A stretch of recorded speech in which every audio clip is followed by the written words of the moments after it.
ನಮಸ್ಕಾರ ರೀ ಎಲ್ಲರಿಗೂ welcome back to my YouTube channel Fauji from Belagavi. ಇವತ್ತೇನಪ್ಪ ಅಂದ್ರೆ ನಾನು ಉಳ್ಳಾಗಡ್ಡಿ ದೋಸೆ ಹೆಂಗೆ ಮಾಡೋದಂತ ಹೇಳ್ಕೊಡತ್ತೀನಿ ರೀ. ನಾನು ನಿಮ್ಗೆ ಉಳ್ಳಾಗಡ್ಡಿ ದೋಸೆ ಮಾಡೋಕೆ ಏನಿಲ್ಲ ಭಾಳ ಸಿಂಪಲ್ ರೆಸಿಪಿ ಐತಿದ್ದು. ನಾರ್ಮಲ್ ದೋಸೆ ತಿಂದು ಬೇಜಾರಾಗಿದ್ರೆ ಇದೊಂದು ಸಾರಿ ಟ್ರೈ ಮಾಡಿ ನೋಡಿರಿ. ಈಗ ನಾನು ಉಳ್ಳಾಗಡ್ಡಿ ದೋಸೆ ಮಾಡೋಕೆ ಒಂದು ಉಳ್ಳಾಗಡ್ಡಿನ ಸಣ್ಣಗೆ ಉದ್ದಕ್ಕೆ ಹೆಚ್ಚಿಟ್ಕೊಂಡಿದ್ದೆ, ಮತ್ತು ಒಂದು ಸ್ವಲ್ಪ ಹುಣ್ಸೆಹಣ್ಣು ಹಾಕೊಳತ್ತೀನಿ. ಒಂದು 4-5 ಮೆಣಸಿನ್ಕಾಯಿನ ಬಿಸಿ ನೀರೊಳಗೆ ನೆನೆಸಿಟ್ಕೊಂಡಿದ್ದೆ, ಅದನ್ನ ಹಾಕ್ಕೊಂಡೆ. ಮತ್ತು ಒಂದು ಬೆಳ್ಳುಳ್ಳಿನ ಸಿಪ್ಪಿ ಸುಲಿದಿಟ್ಕೊಂಡಿದ್ದೆ, ಅದನ್ನೂ ಹಾಕೊಳತ್ತೀನಿ. ಒಂಚೂರು ಉಪ್ಪು ಹಾಕ್ಕೊಂಡು ಮಿಕ್ಸಿ ಮಾಡ್ಕೊತೀನಿ ರೀ. ನಾನೀಗ ಪೇಸ್ಟ್ ಈ ಥರ ಬರ್ಬೇಕು ನೋಡಿರಿ ಇದು. ಈಗ ನಾನು ಮೊದಲು ನೈಟ್ ರುಬ್ಬಿಟ್ಕೊಂಡಿದ್ದೆ ಹಿಟ್ಟು. ಎಷ್ಟು ಚಂದ ಈಗ ಉಬ್ಬಿ ಬಂದೈತೆ ನೋಡ್ರಿ, ಎಲ್ಲ ಕೆಳಗೆ ಬಿದ್ದುಬಿಟ್ಟೈತಿ ಉಬ್ಬಿ. ಮತ್ತು ಈಗ ನಾನು ಇವತ್ತಿಗೆ ಎಷ್ಟು ಬೇಕಲ್ಲ ಅಷ್ಟು ಕ್ವಾಂಟಿಟಿ ಒಳಗೆ ಹಿಟ್ಟು ತೊಗೊಂಡು ಇದು ಏನು ಪೇಸ್ಟ್ ಮಾಡಿಟ್ಕೊಂಡಿದ್ನಲ್ಲ ಆ ಪೇಸ್ಟ್ನ ಈ ಹಿಟ್ಟಿಗೆ ಹಾಕ್ಕೊಂಡು ಮಿಕ್ಸ್ ಮಾಡ್ಕೊಳತ್ತೀನಿ. ಇದು ಮಿಕ್ಸ್ ಮಾಡ್ಕೊಂಡು ಅಂದ್ರೆ ಕರೆಕ್ಟಾಗಿ ಮಿಕ್ಸ್ ಮಾಡ್ಕೋಬೇಕ್ರಿ ಇದನ್ನು ಪೂರ ಎಲ್ಲ.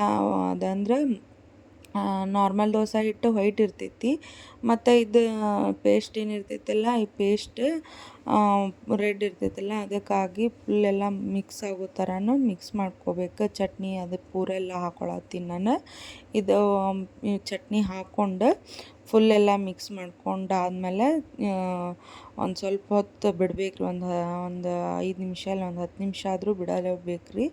ಬಿಟ್ಟಾದ್ಮ್ಯಾಗ ದೋಸೆ ಹಾಕಿ ನೋಡಿರಿ ನೀವು, ಚೆನ್ನಾಗಿ ಬರ್ತೈತಿ.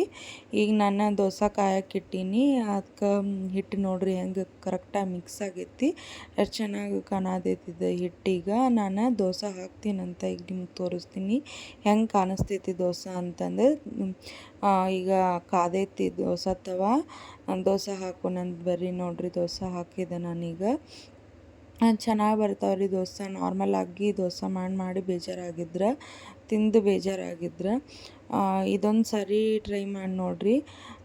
ಆಲ್ಮೋಸ್ಟ್ ಎಲ್ಲರೂ ಇದನ್ನ ಮಾಡಂತಂದು ಕೇಳ್ತಾರೆ ನಿಮ್ಮ ಮನೆಯೊಳಗೆ, ಅಷ್ಟು ಚೆನ್ನಾಗಿ ಆಗ್ತೈತಿ ದೋಸೆ. ನೋಡಿರಿ ಈಗ ಇದಕ್ಕೆ ಮೇಲೆ ಒಂದು ಸ್ವಲ್ಪ ಎಣ್ಣೆ ಹಾಕ್ಕೊತೀನಿ ನಾನು. ಎಣ್ಣೆ ಇಲ್ಲ ತುಪ್ಪ ಎರಡೂ ಹಾಕ್ಕೋಬೋದು, ನಡಿತೈತಿ. ನಾನೊಂದು ಸ್ವಲ್ಪ ಎಣ್ಣೆ ಹಾಕ್ಕೊಂಡೆ. ನೋಡಿರಿ ಈಗ ಇದು ಹೊಳ್ಸಾತೀನಿ ನಾನು. ಹೆಂಗೆ ಅನ್ಸತೈತಿ ದೋಸೆ ಅಂತ ನೋಡೋಣಂತ ಬರ್ರಿ. ನೋಡಿರಿ ಎಷ್ಟು ಚೆನ್ನಾಗಿ ಬಂದೈತೆ ನೋಡಿರಿ ಕಲರ್. ಮಸ್ತ್ ಆಗ್ತಾವ್ರಿ ದೋಸೆ. ನೀವು ಒಂದು ಸಾರಿ ನಿಮ್ಮ ಮನೆಯೊಳಗೆ ಮಾಡಿ ನೋಡಿರಿ, ಚೆನ್ನಾಗಿರ್ತೈತಿ. ಎಲ್ಲರಿಗೂ ವಿಡಿಯೋ ಇಷ್ಟ ಆದರೆ ಪ್ಲೀಸ್ ಸಬ್ಸ್ಕ್ರೈಬ್ ಮಾಡಿರಿ ಮತ್ತು ಒಂದು ಲೈಕ್ ಕೊಡಿರಿ.